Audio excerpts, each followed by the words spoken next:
Y como lo estamos haciendo a partir de hace un par de semanas, estamos estudiando la lección por adelantado los sábados para que el domingo pueda ser puesta, o sea, difundida a través del canal Hechos Proféticos, justamente una semana antes para que todos puedan estudiarla, si quieren, y escucharla durante toda esta semana. Y esta es una lección muy especial porque habla de la luz desde el santuario. El pueblo adventista tiene una relación muy especial con el santuario. Y nos preguntamos lo siguiente, y lo decimos directamente. ¿Qué luz encontramos en nuestra lección? Como veremos, esta semana nuestra lección nos presenta el falso evangelio que predican las iglesias ecuménicas que adoran a la abominación desoladora. El falso evangelio que define roles a los dioses de la falsa roca que son dioses. Y el rol principal se lo asigna el falso Jesús, que es el disfraz de Satanás, para que todo el mundo lo adore. Y lo presenta con una adaptación especial para el pueblo adventista, que es la obra del falso Jesús, la abominación desoladora, como Jesús lo llama, en el santuario. Porque lo que se presenta no es verdad. Y vamos a verlo claramente. Nuestra lección comienza presentando la siguiente imagen del templo de Jerusalén y el versículo de memoria tomado de la versión moderna y ecuménica que usa. Y aquí tenemos una imagen donde está el templo, una imagen del templo de Jerusalén, de ahí sale una luz, y el versículo de memoria dice lo siguiente: lo principal de lo que venimos diciendo es que tenemos un sumo sacerdote que se sentó a la diestra del trono de la majestad en el cielo, y el ministro del santuario, y de aquel verdadero santuario que levantó el Señor y no el hombre. Hebreos 8, 1 y 2. Ahora, ¿qué significa esto? ¿Levantó Dios un santuario en el cielo? Porque fíjense que el santuario tenía dos partes, el atrio y el tabernáculo. En la Reina Valera 1960, cuya traducción coincide con el griego del que es tomada, vemos que el autor de Hebreos nos dice otra cosa, que Dios levantó un tabernáculo, no un santuario. Hebreos 8, 1 y 2. Ahora bien, el punto principal de lo que venimos diciendo es que tenemos tal sumo sacerdote, el cual se sentó a la diestra del trono de la majestad de los cielos, ministro del santuario, y de aquel verdadero tabernáculo que levantó el Señor y no el hombre. Entonces está hablando del templo del nuevo pacto y dice que es el tabernáculo. Pero vamos a ver cuál es la diferencia y por qué es importante. ¿Es importante la diferencia? Y la respuesta es clara, sí. Porque en el santuario del desierto, el santuario profético y simbólico del antiguo pacto, que era figura y sombra de las cosas celestiales, había un atrio donde se hacían los sacrificios simbólicos que eran un símbolo del lugar donde estaban y debían morir los esclavos del pecado. Fíjense, en el atrio que estaba el altar, ¿no? Y estaban los esclavos del pecado, por un símbolo del reino del príncipe de este mundo. El lugar donde Jesús murió para redimirnos. Y había un tabernáculo, que era el tabernáculo o la carpa de Dios, la casa de Dios, símbolo del templo del nuevo pacto, al que el pueblo podría entrar cuando hubiera sido redimido de la esclavitud del pecado. ¿Por qué pasaba en ese tiempo? Aquí tenemos un esquema del santuario, que tenía un atrio, el tabernáculo tenía el lugar santo y el lugar santísimo, con los elementos que conocemos. Afuera, ¿no? Fíjense, estaba la puerta del lugar santo, y después estaba la fuente, después estaba el altar, y finalmente estaba la entrada del atrio. ¿Y qué hacía un pecador? Cuando había pecado y seguía el camino en la gracia, después de haberse arrepentido, reparado el daño que había hecho a su hermano, como Jesús claramente le enseñó, ¿no? Si tu hermano tiene algo contra ti, deja la ofrenda y anda y reconcíliate primero con tu hermano, porque si no, no tiene sentido que lleves una ofrenda. Porque eso es lo que Dios nos pide, que reparemos el daño que hicimos. Y después el pecador entraba al atrio y llegaba hasta el altar y después no seguía, no podía seguir. Y ahí ofrecía la ofrenda y confesaba sus pecados sobre esa ofrenda, esa víctima inocente. Y el sacerdote, que ejercía el continuo todos los días, llevaba esa sangre y llevaba el pedido del pecador a la presencia de Dios, y ese pecado era trasladado al templo de Dios, porque Dios justificaba y se hacía cargo de pagar el pecado. Pero Dios justificaba porque Él juzgaba al pecador si el pecador estaba arrepentido y había seguido el camino de la gracia. Y eso pasaba continuamente, todos los días, para que el pueblo pudiera ser limpio de sus pecados conscientes. Y cuando llegaba el día 9 del mes séptimo, a la puesta de sol, se acababa el continuo, era quitado el continuo y llegaba el día de la expiación. Una vez al año, ¿qué se hacía? El sumo sacerdote ofrecía, ¿no?, una ofrenda, el macho cabrío sobre el cual caía la suerte por Jehová, y sobre él cargaba, confesaba los pecados de ignorancia del pueblo, para que fuera limpiado también los pecados de ignorancia, y después de que hubiera sido limpiado los pecados de ignorancia y el santuario hubiera sido ensuciado totalmente, era purificado con la sangre de ese macho cabreo. Entonces, esto es lo que pasaba en el santuario. Y nosotros tendríamos que entender por qué. Porque como Jesús lo dijo, ni una jota ni una tilde pasaría de la ley hasta que todo se hubiera cumplido, porque todo esto era símbolo de algo, como dice el autor de Hebreos, de las cosas celestiales mismas. Y el altar era un símbolo donde moriría Jesús, y las ofrendas eran un símbolo de Jesús. ¿Y dónde murió Jesús? ¿En el cielo? No, acá en la tierra. Porque era un símbolo de lo que pasaría aquí en la tierra para redimir a los pecadores que estaban aquí esclavos del pecado. En el cielo no hay un altar, no hay una fuente, no hay una puerta al templo de Dios, porque todo el cielo es parte del templo de Dios. Entonces lo que nosotros tendríamos que entender, el camino que habría aquí para que los pecadores pudieran ir a la presencia de Dios. Ese es el significado del santuario y nosotros tendríamos que entenderlo. El templo de Dios, el nuevo pacto, el templo de Jehová, edificado por Jesús con piedras vivas, es el antitípolo del tabernáculo. Y fue echado por tierra por el hombre pecado a finales del siglo XIII, después de los 1260 años en los que Dios sostuvo a su iglesia en el desierto, y lo hizo asesinando a todas las piedras vivas, que eran parte del templo de Dios. Y este es el templo que debe ser reedificado con nuevas piedras vivas, como leemos en Zacarías 6, 12 y 13. Ahí está el anuncio de la venida del Mesías y que después de triunfar, él edificaría el templo de Jehová. Y le hablarás diciendo, así ha dicho Jehová de los ejércitos, diciendo, he aquí, el varón cuyo nombre es el renuevo, el cual brotará de sus raíces, brotará de Jehová, porque es el renuevo de Jehová, y edificará el templo de Jehová. Él edificará el templo de Jehová. Y Jehová llevará gloria y se sentará y dominará en su trono, y habrá sacerdote a su lado, y consejo de paz habrá entre ambos.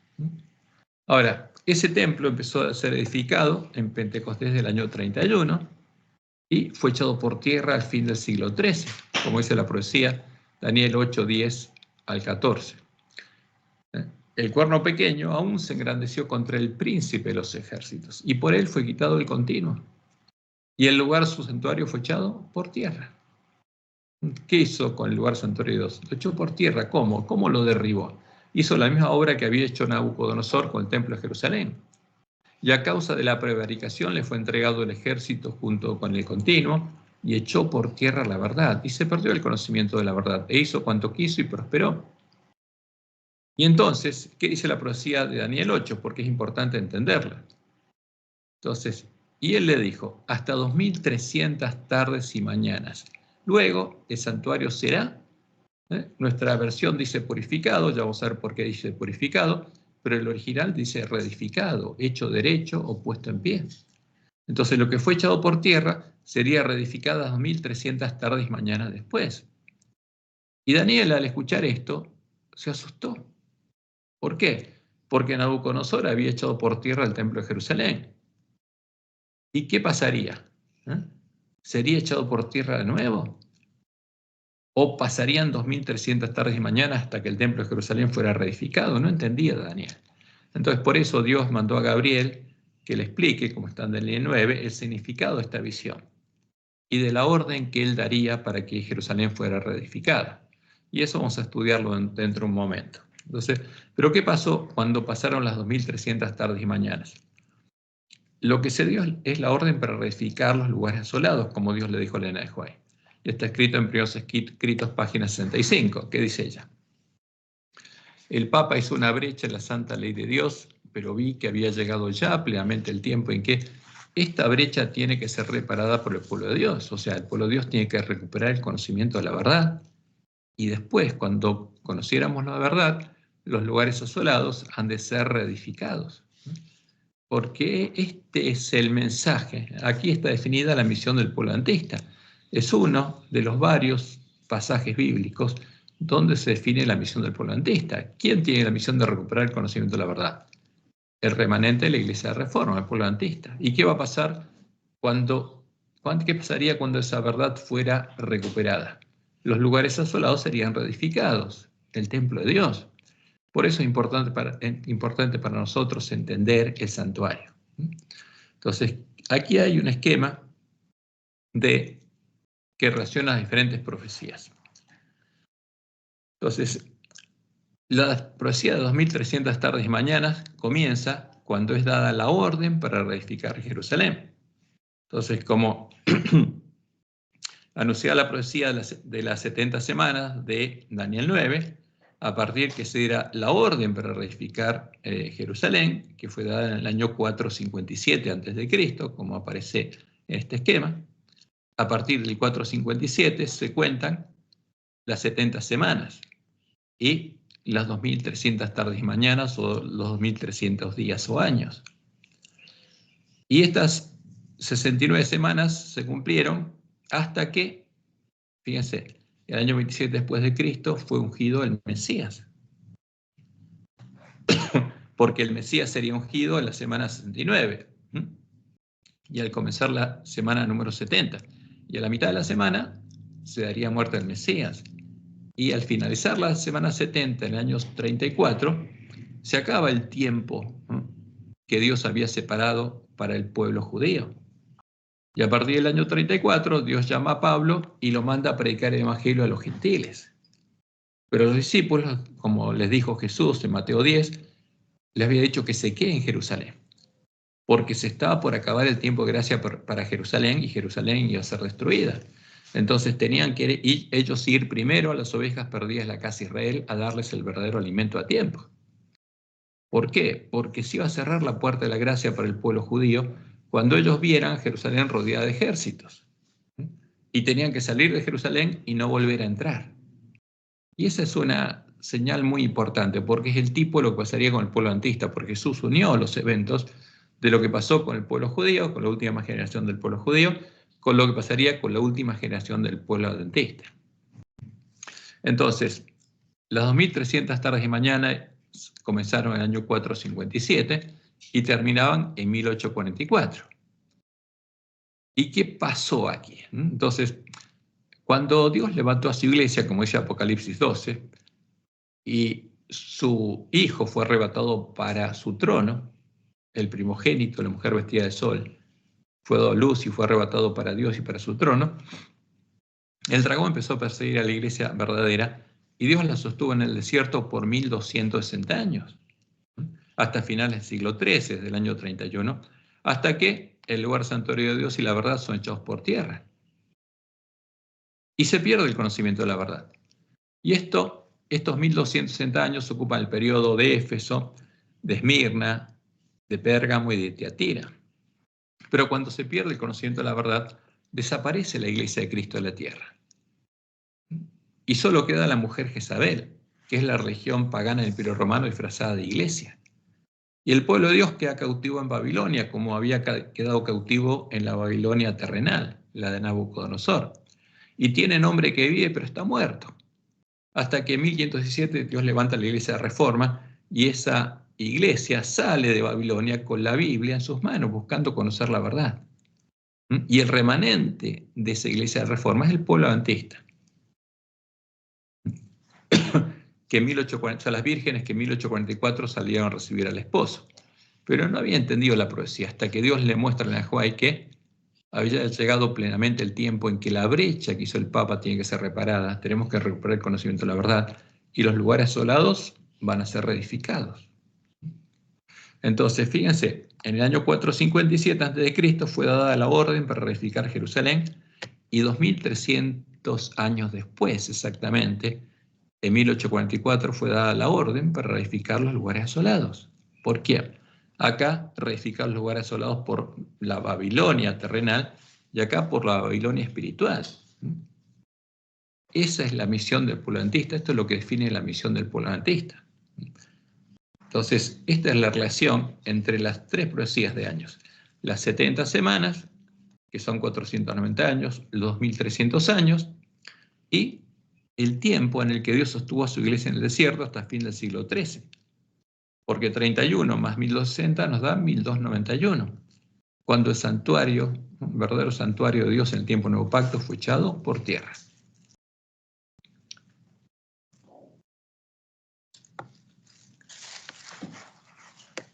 Entonces, ¿qué dice Jesús?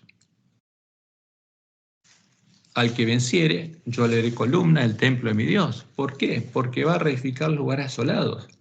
Y nunca más saldrá de allí, y escribiré sobre él el nombre de mi Dios y el nombre de la ciudad de mi Dios, la Nueva Jerusalén, la cual desciende del cielo de mi Dios y mi nombre nuevo.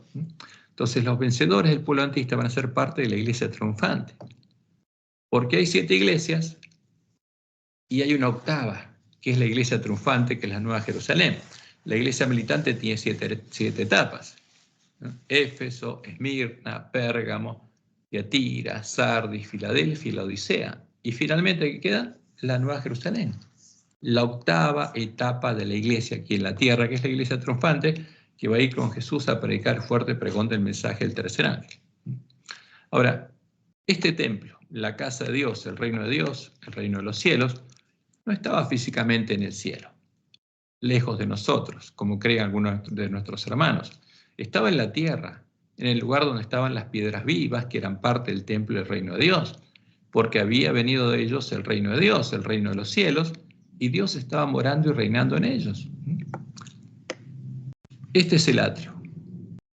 El altar es un símbolo del lugar donde murió Jesús, como en Apocalipsis 11 se dice, la gran ciudad que se llamaba Babilonia, Sodoma y Egipto, el reino del príncipe de este mundo, están los pecadores, ahí murió Jesús, como un pecador. En el altar no hay un cielo, en el cielo no hay un altar, acá, en la tierra, se cumplió la profecía del altar y ya no está más en pie. Por eso se abrió el camino y todo lo simbólico, cuando Jesús murió, se transformó en lo real, en lo simbolizado. Y los esclavos del pecado ahora son libres de salir de la cárcel, porque este es un símbolo de la cárcel donde estaban, y entrar por la puerta que ahora sí está abierta a la casa de Dios. Pero tienen que creer en el verdadero Cordero de Dios. Tienen que ser limpiados con la sangre del Cordero, tienen que ser vestidos de vestiduras blancas, y después van a poder entrar por la puerta abierta y nacer de Dios y recibir el verdadero Espíritu Santo de la promesa y ser hechos parte del templo de Dios. Y como saber, todos estos enseres que están aquí en el lugar santo son un símbolo de las personas que entran. Y este es el templo, en el templo de Dios está el trono de Dios y el Cordero, que es el trono de Dios, que es puesto en el interior de la persona que entra al templo de Dios y pasa a ser una piedra viva. Entonces ese es el simbolismo del santuario que tendríamos que entender. Y todos los elementos que están dentro del arca del pacto, las 2 tablas de la ley, el maná y la vara de Aarón que reverdeció, son símbolos de la promesa de Dios en el tiempo nuevo pacto, que tendríamos que comprender.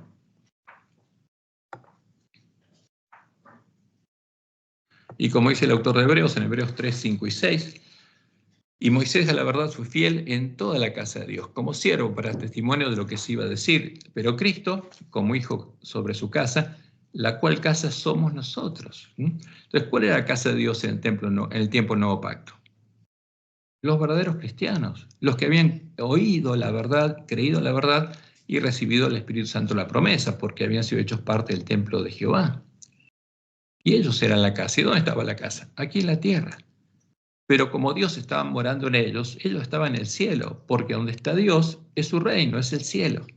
Por eso es el reino de Dios, el reino de los cielos.